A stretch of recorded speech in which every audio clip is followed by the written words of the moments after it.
10,000 years ago, in a lush green valley that would one day be called France, a hunter named Elor kneels by the edge of a slow-moving stream.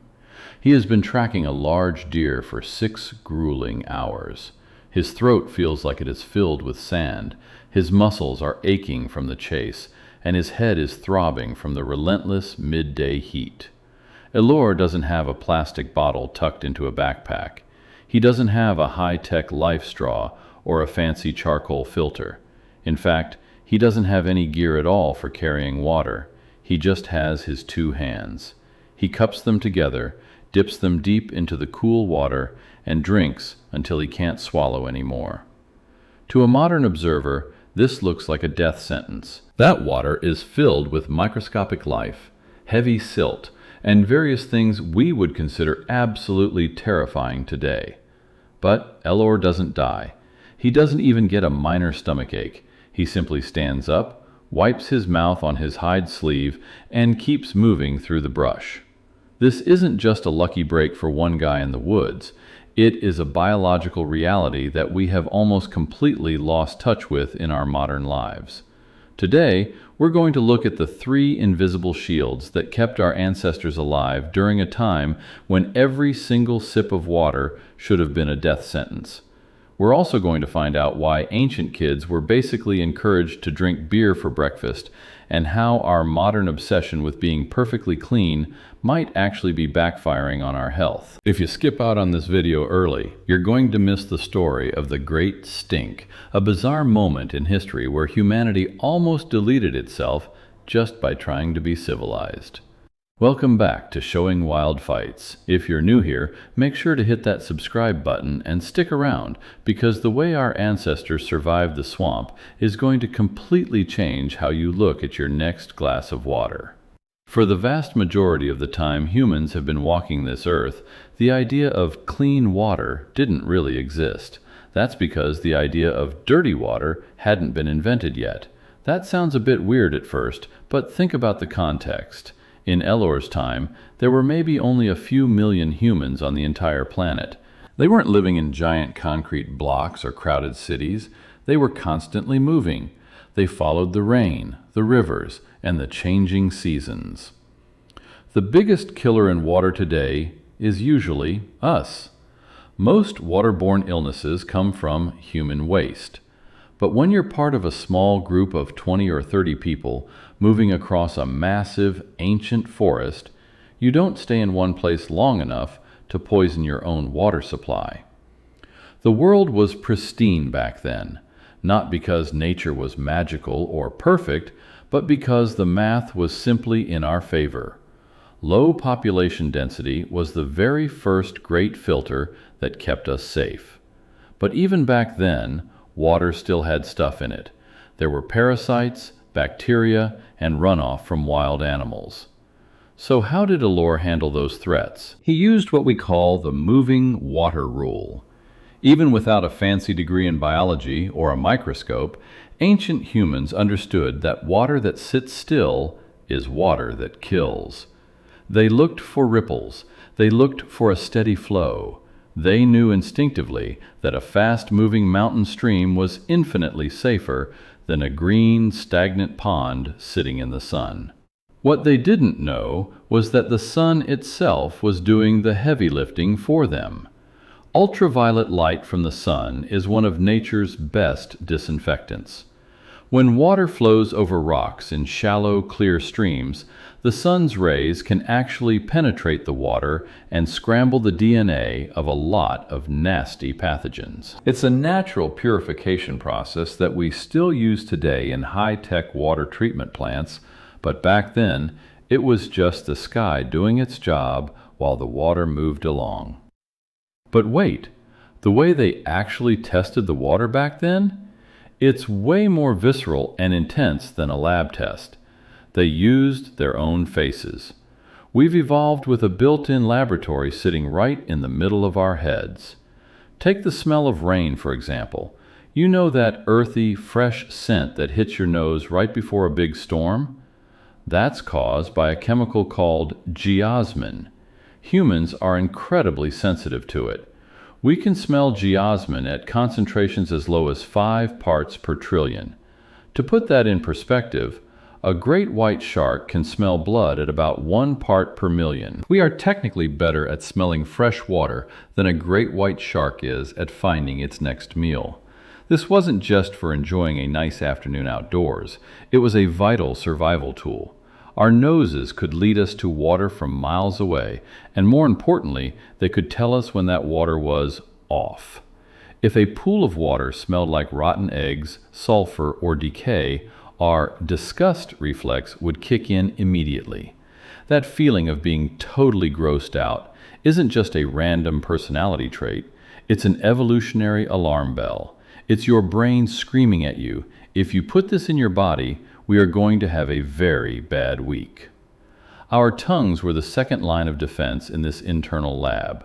We have an incredibly intense reaction to bitterness. Most natural poisons and high concentrations of harmful bacteria have a bitter or metallic taste. If Elor took a sip of something that tasted wrong or sharp, he'd spit it out instantly. We actually have more bitter taste receptors than any other kind of receptor on our tongues. We were literally programmed by evolution to be very picky drinkers. If you're thankful you don't have to rely on your nose to stay alive every time you're thirsty today, hit that like button. It really helps the channel keep these deep dives coming your way. Everything changed for humanity about 10,000 years ago. This is the moment history books call the agricultural revolution. But for the history of water, it was more like the Great Trap. We stopped moving. We started building permanent walls, planting crops, and keeping domesticated animals right next to where we slept and ate. This is the exact moment where the math stopped working in our favor. When you stay in one spot for 20 years and you have 500 or 1,000 people living in that same spot, the waste has nowhere to go. It soaks into the ground, it runs into the local well, it seeps into the nearby stream.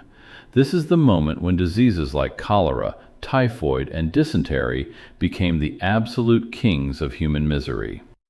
We accidentally created a lethal loop. We'd drink from the water, get sick, the sickness would leave our bodies and go right back into the ground, and then we'd drink that same water again. It was a total nightmare. But because we didn't know anything about germs yet, we thought the sickness came from bad air or angry gods who were punishing us. So, humans had to get creative to survive. We couldn't just go back to being nomadic hunters, so we had to find a way to make the water stop killing us. And the solution we eventually found was, quite literally, a party in a cup. We discovered the magic of fermentation. There's a popular myth that everyone in the Middle Ages was constantly drunk because the water was so bad. While that's a bit of an oversimplification, it's not actually that far from the truth. Alcohol was essentially the ultimate health drink of the era. This wasn't because the alcohol content itself was high enough to kill every germ. Most small beer was only about 1 or 2% alcohol. But because of the process used to make it. To make beer, you have to boil the water. That was the real secret. They didn't know that boiling the water killed the invisible monsters living inside it. They just noticed that the person who drank the fermented grain juice lived a long life, while the person who drank directly from the town well often died young. In a typical medieval village, beer was a daily staple. It wasn't just for the guys hanging out at the local tavern. Women drank it. Children drank it. Monks were the absolute masters of this craft. A typical monk in a place like Belgium or England might be rationed a full gallon of ale every single day. It provided much-needed calories, it didn't spoil as fast as fresh milk, and, most importantly, it was safe to consume. If you were a traveler in the year 1200 and you arrived in a brand new town, the very last thing you'd do is ask for a glass of water. You'd immediately look for the nearest alehouse. The alcohol acted as a natural preservative, and the hops that were added later on had powerful antibacterial properties. It was a primitive form of medicine that you could conveniently drink with your dinner. Wait till you hear what the Romans used to purify their wine, though. It's a total miracle they survived as a civilization at all. They didn't just drink beer, they were completely obsessed with wine. But they often mixed their wine with water to dilute it. To make sure the water was good, they'd sometimes add lead-based sweeteners or even just a splash of vinegar. They had the right idea in principle. Acid does kill some bacteria, but the lead was a slow-motion disaster for their nervous systems and their brains. The Romans were actually the first ones to try and solve the water problem with massive, large-scale engineering. They didn't want to rely solely on beer or wine. They wanted the pristine world of the mountains brought directly to the city. So they built the famous aqueducts. These structures were absolute engineering marvels. At the height of the Roman Empire, the city of Rome had over 300 miles of aqueducts. They used the power of gravity to pull fresh water from mountain springs miles away and bring it right into the heart of the city. They had settling tanks where the water would slow down so the dirt and silt could drop to the bottom. They made sure the water was moving constantly to keep it fresh. They even had a specific official, the water commissioner, like the famous Sextus Julius Frontinus, who spent his entire day obsessing over pipe diameters, water flow, and leaks. They knew that bad water led to bad health, even if they didn't have a microscope to see the bacteria. But even with all that incredible engineering, they still ran into the Great Trap problem. The water coming into the city was great, but the water going out was a disaster. The Cloaca Maxima, Rome's great sewer, just dumped everything directly into the Tiber River. If you lived downstream from Rome, you were in big trouble. The craziest part of this story isn't the engineering, though. It's what was happening inside our own bodies. While we were struggling to clean the water on the outside, our bodies were busy building their own internal defenses. Ancient humans had a gut microbiome that would make a modern doctor's head spin. Because they were constantly exposed to a gritty and unsterilized world, their immune systems were like elite special forces.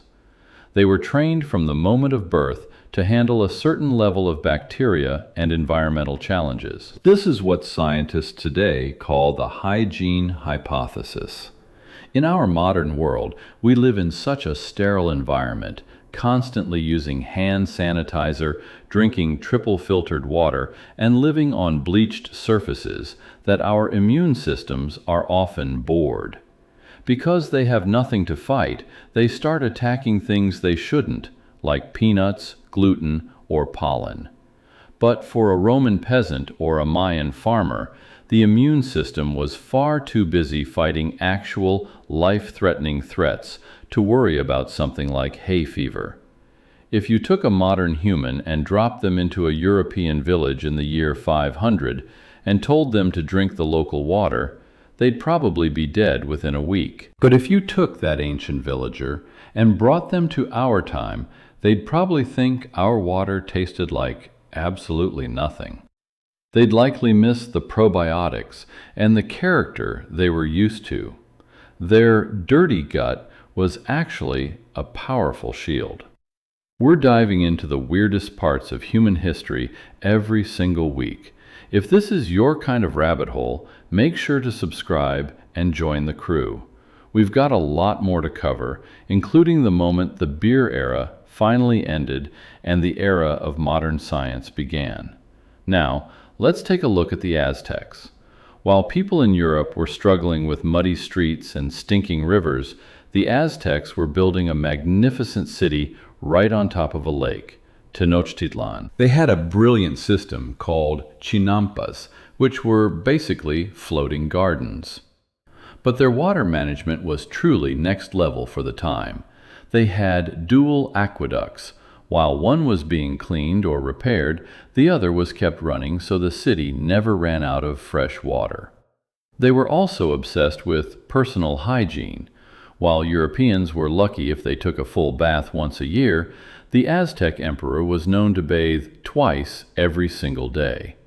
They used salt to treat certain water issues and had a massive, organized system for collecting human waste to use as fertilizer for their crops. This kept the waste out of the drinking supply. They were arguably the cleanest and most hydrated people on the planet until the Spanish arrived. But eventually, no matter how much beer we drank or how many aqueducts we built, the great trap of the growing city caught up to us. As cities got bigger and more crowded, the waste got deeper and more dangerous. By the mid-1800s, places like London were a literal ticking time bomb for disease. The city had grown way too fast for its own good. People were living on top of each other in cramped conditions. The old cesspools under the houses were overflowing. And then came the year 1854. This is the climax of our story. This is the moment the liquid secret was finally cracked wide open for the world to see. There was a terrifying outbreak of cholera in the Soho district of London. Back then, the leading scientific theory for disease was called miasma. People genuinely thought you got sick from smelling bad air or foul odors. And since London smelled absolutely terrible at the time, the theory made sense to most people. But there was a doctor named John Snow, no, not the one from the show, who didn't buy into the miasma theory. He started playing detective. He went door to door throughout the neighborhood, asking exactly where the sick people had been getting their water. He soon realized that almost everyone who had died had one very specific thing in common. They all got their water from the same pump on Broad Street. To prove his theory, he did something incredibly bold and controversial. He convinced the local officials to take the handle off the pump so no one could use it. He effectively disabled the water source. Almost immediately, the local outbreak stopped in its tracks. He eventually tracked down the source of the contamination. A mother had washed a dirty diaper from a sick baby into a nearby cesspool, which had a leak that led directly into the well for that specific pump. It was the Great Trap in its most lethal and concentrated form. That single event changed the entire world. It was the birth of modern epidemiology and the end of the long era of guessing what actually made our water safe. But before we fully got to John Snow's discovery, humanity had to go through the Great Stink of 1858. During that summer, the River Thames was so full of human waste and industrial runoff that the smell became completely unbearable for the entire city. They actually had to hang heavy curtains soaked in lime juice in the windows of the Houses of Parliament just to try and mask the stench so the politicians could breathe. They couldn't work. The entire city was paralyzed by its own filth. That was the ultimate turning point. It finally forced the city to invest in and build a massive high-tech sewer system that actually moved waste far away from the drinking water. It was the first time a modern city truly solved the lethal loop of the Great Trap. So, when we look back at our ancestors, how did they actually survive? It was a complex mix of things. At first, it was just the sheer vastness of the world and our small numbers. Then, it was our finely tuned senses, the nose and the tongue, acting as biological gatekeepers. Then, it was the accidental discovery that boiling water to make beer or tea kept the invisible monsters at bay. And finally, it was the armor of a tough, diverse gut microbiome. Quick question for the comments. Would you rather take your chances drinking 2,000-year-old Roman wine or a glass of modern pond water? I'm curious to see where you draw the line between fermented and too risky.